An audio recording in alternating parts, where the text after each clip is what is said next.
Welcomes in this Python video tutorial series. और इस video में मैं आपको सिखाऊंगा बेसिक इनपुट, जो कि स्क्रीन से किस तरीके से हम डायनामिक इनपुट ले सकते हैं पाइथन के अंदर। यहाँ पे ऑलवेज रिटर्न स्ट्रिंग, ये क्या कॉन्सेप्ट है यहाँ पे इनपुट का, ये हम देखेंगे। डेटा टाइप किस तरीके से चेक किया जाता है पाइथन के अंदर, और converting input to a number, ये भी हम सीखेंगे। और फाइनली हम एक स्मॉल एप्लीकेशन बनाएंगे जो कि पासवर्ड रीड करेगा विदाउट शोइंग आप क्या टाइप कर रहे हो स्क्रीन के ऊपर। तो गाइज ये बहुत ही बेहतरीन वीडियो होने वाला है, तो आप शुरू से अंत तक इसे ज़रूर देखिए अगर आपको पाइथन में मास्टर होना है तो चलो शुरू करते हैं। तो आप देखेंगे बेसिक इनपुट जो हम प्रोग्राम के अंदर यूज़र से इनपुट लेना चाहते हैं। तो प्रैक्टिकली हम इसको देखेंगे यहाँ पे। जैसे मुझे यूज़र से उसका नेम यहाँ पे इनपुट लेना है, तो यहाँ पे मैं वेरिएबल नेम लिखूँगा यहाँ पे, और आपको फंक्शन देना है इनपुट फंक्शन यहाँ पे इस तरीके से। और इसके अंदर टाइप करना है जैसे enter your name, enter your name, ठीक है। तो यहाँ पे क्या होता है, ये इनपुट, ये फंक्शन है हमारा, ये स्क्रीन के ऊपर ये मैसेज देगा एंटर यूर नेम। और जैसे भी यूज़र जो भी नेम एंटर करेगा वो नेम इस नेम नाम की वेरिएबल के अंदर चला जाएगा। और फिर हम यहाँ पे प्रिंट करेंगे यूर नेम इज़, इसको हम फॉर्मेट स्ट्रिंग इस्तेमाल करेंगे यहाँ पे, यूर नेम इज़, और इसके अंदर हम यहाँ पे नेम प्रिंट करेंगे, ठीक है। तो गाइज अगर आपको ये फॉर्मेट स्ट्रिंग पता नहीं है तो मेरा इसकी पहली वाली वीडियो आप ज़रूर देख लीजिए, आपको ये समझ में आएगा ये किस तरीके से वर्क करता है, ठीक है। तो हमने क्या किया है, सिंपल इनपुट फंक्शन का इस्तेमाल करके यूज़र से इनपुट लिया है और उसको मैसेज दिया है एंटर यूर नेम। जैसे भी वो नेम एंटर करेगा वो नेम इस नेम के अंदर चला जाएगा, क्योंकि ये इनपुट फंक्शन क्या करता है, रिटर्न करता है कि जो नेम उसने रीड किया है, मतलब जो भी डेटा रीड किया है स्क्रीन के ऊपर से वो रिटर्न करता है यहाँ पे। और जो भी नेम हमने यूज़र ने जो भी नेम दिया है ये केस में, तो हम यहाँ पे उसको यहाँ पे प्रिंट कर रहे हैं। तो यहाँ पे फाइनली हमारा स्ट्रिंग क्या होगा, योर नेम इज़, और जो नेम यूज़र ने स्क्रीन के ऊपर इनपुट दिया था वो यहाँ पे डिस्प्ले होगा। तो जो भी हमारी फाइल है यहाँ पे, प्रिंट फाइल है यहाँ पे, प्रिंट डॉट py हमारी फाइल है, ओके। इसको रन करना है, आगे हमें पाइथन कमांड यूज़ करना है यहाँ पे, और जैसे एंटर करना है तो मैसेज आ गया एंटर यूर नेम। जैसे माय नेम इज दत्तात्रेय, यहाँ पे मैं एंटर करूँगा दत्तात्रेय, ओके, और दत्तात्रेय साबने इस तरीके से। और जैसे मैं एंटर करूँगा यहाँ पे तो your name is Dattatreya Sabne. तो यहाँ पे देखो गाइज क्या हो रहा है, यहाँ पे जो भी हम डेटा यहाँ पे इनपुट दे रहे हैं वो डेटा ये फंक्शन क्या कर रहा है, इनपुट रीड कर रहा है और रिटर्न कर रहा है इस नेम नाम के वेरिएबल को। और फिर हमने क्या किया है, इस नेम नाम के वेरिएबल को फॉर्मेट करके प्रिंट किया है यहाँ पे। तो ये हो गया सिंपल इनपुट आपका, कि यूज़र से आप इस तरीके से इनपुट ले सकते हो, ठीक है।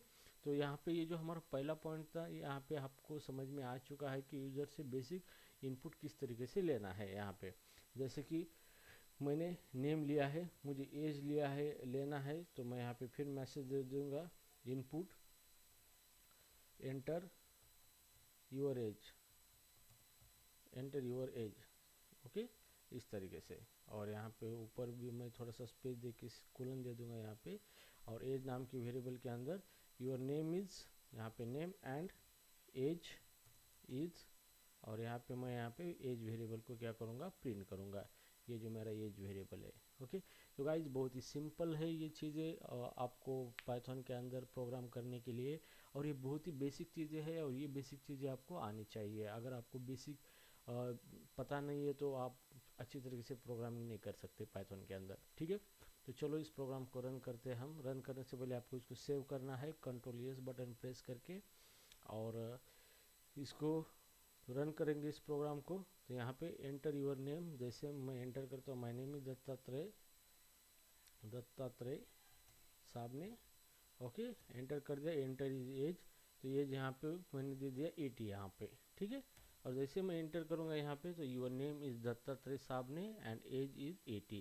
तो ये हमारा क्या हो गया, आउटपुट आ चुका है। तो यहाँ पे क्या हो रहा है समझ में आ रहा है, जो भी डेटा हमने यहाँ पे एंटर इनपुट दिया था वो डेटा हमने सक्सेसफुली रीड किया है और प्रिंट किया है यहाँ पे और जो भी एज हमने यहाँ पे दिया था तो यहाँ पे हमने प्रिंट किया है।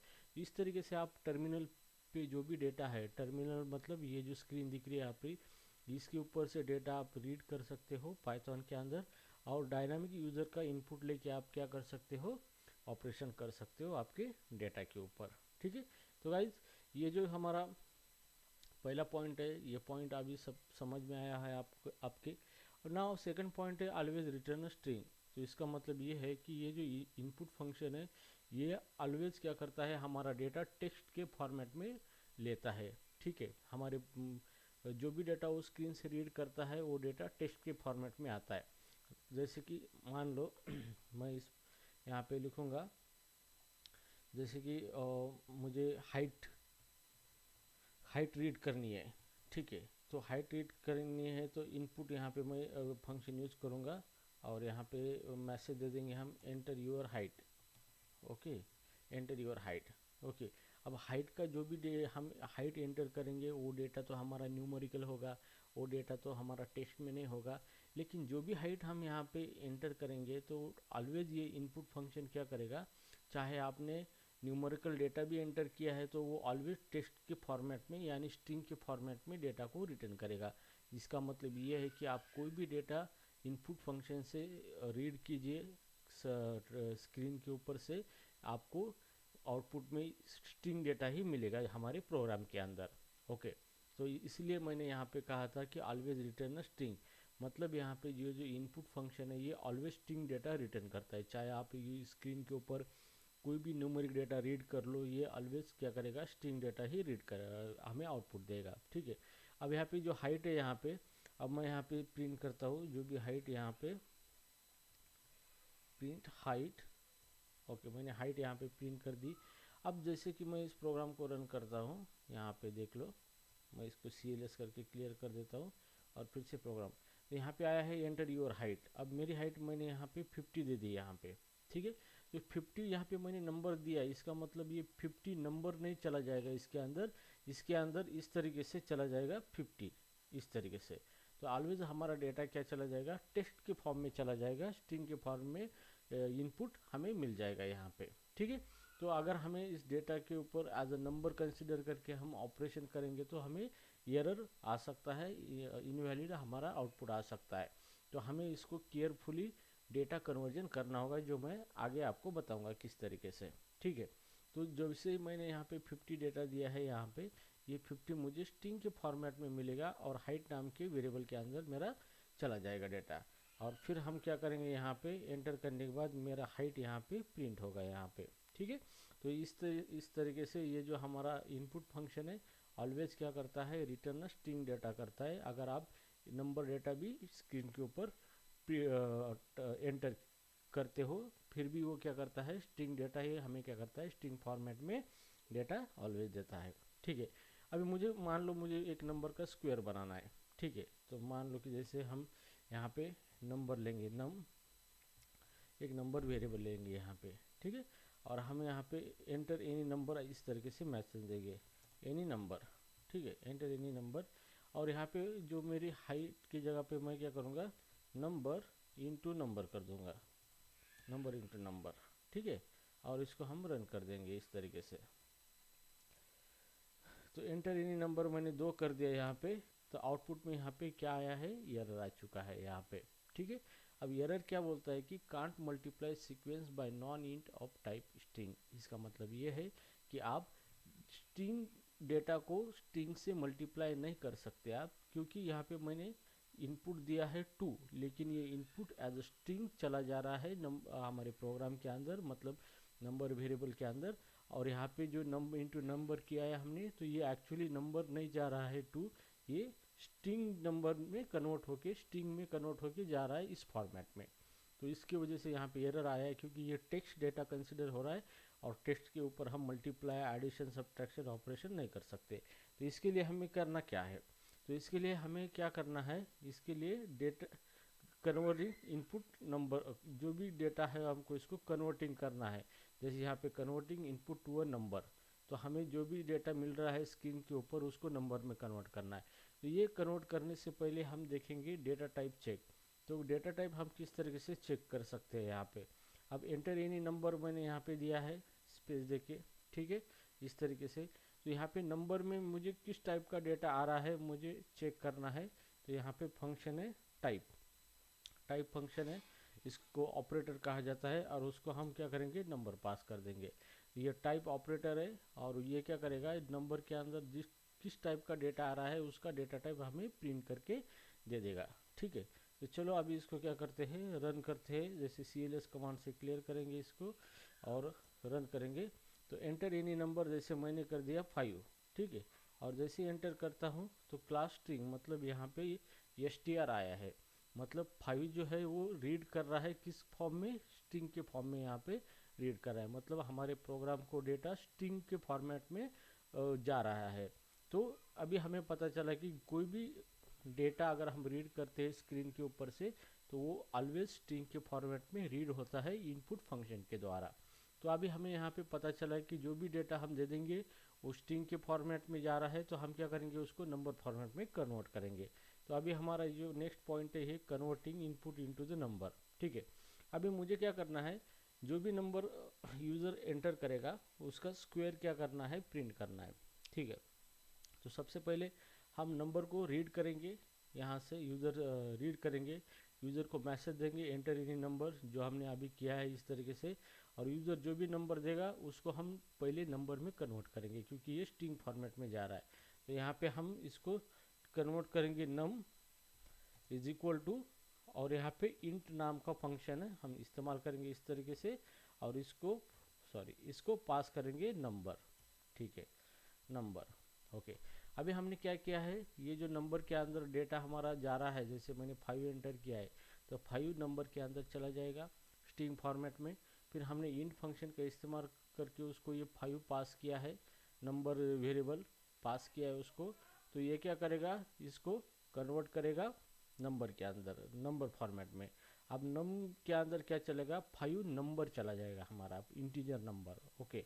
और फिर हम यहाँ पे क्या करेंगे, इसका टाइप अब चेक करेंगे नम देके। तो यहाँ पे ये जो इंट फंक्शन है हमारा, इसको हमने पास किया है नंबर, ये नम पास किया है। तो इस नंबर की वैल्यू कन्वर्ट करेगा वो नंबर के फॉर्मेट में, इंटीजर के फॉर्मेट में, और नम नाम के वेरिएबल के अंदर चला जाएगा। फिर हम डाटा टाइप चेक करेंगे इस नम के अंदर किस टाइप का डाटा जा रहा है, तो ठीक है। तो इसे CLS करके क्लियर करेंगे और एंटर करेंगे। जैसे नंबर मैंने 5 दिया है, और एंटर करने के बाद यहाँ पे क्लास इंट, तो यहाँ पे हमारा जो भी डेटा अभी जनरेट हुआ है वो डेटा हमारा इंटीजर डेटा हुआ है, मतलब इंटीजर नंबर में कन्वर्ट हो चुका है हमारा जो भी इनपुट हमने लिया है यूज़र से, ना कि स्ट्रिंग फॉर्मेट में, ठीक है।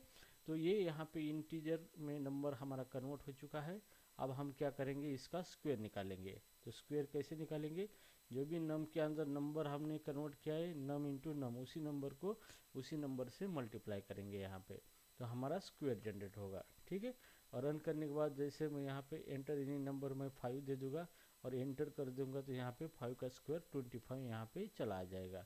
तो गाइज ये बहुत ही सिंपल है, और मुझे लगता है कि आपको ये बहुत ही जल्दी समझ में आ जाएगा, क्योंकि आप बहुत ही स्मार्ट बच्चे हो, तो आपको ये चीज़ जल्दी समझ में आ चुकी होंगी। तो इस तरीके से आप क्या कर सकते हो, कोई भी नंबर इनपुट ले सकते हो, उसको आप अप्रोप्रिएट डेटा में कन्वर्ट कर सकते हो, नंबर में कन्वर्ट कर सकते हो यूजिंग इंट फंक्शन। और उसके बाद आप उसका इंटीजर नंबर जो भी नंबर आपने कन्वर्ट किया है उसका इस्तेमाल आप अपने प्रोग्राम में नंबर पे ऑपरेशन करने के लिए कर सकते हो, ठीक है। सो फाइनली गाइज अभी बात करते हैं एप्लीकेशन की। तो अभी हम एक एप्लीकेशन बनाएंगे, स्मॉल एप्लीकेशन पाइथन के अंदर, जो कि क्या करेगा कि पासवर्ड जो एंटर करते हैं वो पासवर्ड हमें दिखेगा नहीं, लेकिन वो इंटरनली पासवर्ड रीड करेगा। तो हमारे पास सिक्योरिटी के लिए कुछ एप्लीकेशंस होते हैं जिसका हम पासवर्ड एंटर करते हैं, लेकिन पासवर्ड हमें नहीं दिखता है उसका, लेकिन पासवर्ड वो ऑटोमेटिकली रीड करते हैं। तो हम सेम उसी टाइप का एप्लीकेशन करेंगे, यूज़र से इनपुट लेंगे पासवर्ड यहाँ पे, और पासवर्ड को रीड करेंगे और उसको प्रिंट करेंगे, लेकिन हमारा जो पासवर्ड है वो दिखना नहीं चाहिए, ठीक है। तो चलो अभी एप्लीकेशन बनाएंगे हम छोटा सा, ठीक है। तो मैं इसको रिमूव कर देता हूँ। तो सबसे पहले आपको एक मॉड्यूल इंपोर्ट करना है, जैसे कि इंपोर्ट, मॉड्यूल का नाम है गेट पास। ओके, ये मॉड्यूल आपको इंपोर्ट करना है गेट पास। तो आप लोग बस pwd एक वेरिएबल डिक्लेयर कीजिए पासवर्ड नाम से, या फिर आप फुल फॉर्म दीजिए पासवर्ड इस तरीके से। ठीक है, अब ये जो मॉड्यूल है आपका गेट पास, इस मॉड्यूल का इस्तेमाल कीजिए। गेट पास डॉट इसका गेट पास फंक्शन है, इस फंक्शन को कॉल करना है आपको। ठीक है, और इसके अंदर एक मैसेज देना है, इसको एंटर पासवर्ड, एंटर पासवर्ड। ठीक है, इस तरीके से। तो ये फंक्शन क्या करेगा कि यूज़र को मैसेज देगा एंटर पासवर्ड, और यूज़र पासवर्ड एंटर करेगा, और जैसे भी वो पासवर्ड एंटर करेगा तब यूज़र को पासवर्ड नहीं दिखेगा, लेकिन इंटरनली वो रीड करेगा। ठीक है, उसके बाद हम इस पासवर्ड को प्रिंट करेंगे, प्रिंट फंक्शन का इस्तेमाल करके, और यहाँ पे फॉर्मेटेड स्ट्रिंग का इस्तेमाल करेंगे। यहाँ पे कंट्रोल ये एफ लगा के your password is equal to, और यहाँ पे हम प्रिंट करेंगे पासवर्ड वेरिएबल की वैल्यू जो हमने पासवर्ड रीड किया है यहाँ पे, इस तरीके से। ठीक है, तो ये हो गया हमारा 2 लाइन ऑफ कोड, ओनली 2, या ये यहाँ पे 3 लाइन ऑफ कोड हमने यहाँ पे किया है। तो 3 लाइन के अंदर हमने बहुत बड़ा प्रोग्राम यहाँ पे बनाया है। ठीक है, तो चलो इसको रन करते हैं। यहाँ पे पहले स्क्रीन को क्लियर करेंगे cls कमांड से, और फिर हम टाइप करेंगे हमारी पाइथन कमांड, और फाइल का नाम दे देंगे रन करने के लिए। तो देखो यहाँ पे एंटर पासवर्ड यहाँ पे आया है, तो मैं पासवर्ड देता हूँ दत्तात्रय@123। तो देखो गाइज, यहाँ पे मैंने पासवर्ड दिया है, लेकिन कोई डिस्प्ले नहीं हुआ है। जैसे मैं एंटर करता हूँ तो यहाँ पे देखो योर पासवर्ड इज, और मैंने ये कैरेक्टर टाइप किए थे, ये कैरेक्टर यहाँ पे डिस्प्ले हो चुके हैं यहाँ पे। ठीक है, तो है ना एक भी बहुत ही कूल फंक्शनैलिटी, आप भी बना सकते हो आपके एप्लीकेशन में। अगर आप भी पाइथन का कोर्स पूरा करते हो तो आप आपके एप्लीकेशन डेवलप करते वक्त इस तरीके की कोड करके स्मॉल स्मॉल फंक्शनैलिटी आप बना सकते हो। ठीक है, लेकिन इसलिए आपको वीडियो पूरी देखनी होगी, कंसेप्ट को अच्छी तरीके से अंडरस्टैंड करना होगा, तो उसके बाद आप बहुत ही अच्छे डेवलपर बन सकते हो। ठीक है, चाहे आप कौन से भी बैकग्राउंड के हो। ठीक है, तो guys I hope you understand the today's lecture, and I hope कि मैंने ये कंसेप्ट अच्छी तरीके से एक्सप्लेन करके दिखाया है आपको पाइथन के अंदर। तो गाइज मिलते हैं मेरे नेक्स्ट वीडियो में एक नेक्स्ट कंसेप्ट के साथ, जो कि सीक्वेंशियली मैं पाइथन की सीरीज़ बना रहा हूँ। तो इसके अंदर आपको सीक्वेंशियली सारे कॉन्सेप्ट मिलेंगे बहुत अच्छी तरीके से, और फाइनली हम उसका एप्लीकेशन बना के भी आपको दिखाएंगे स्मॉल। ठीक है, तो thank you so much guide for watching this video, thanks.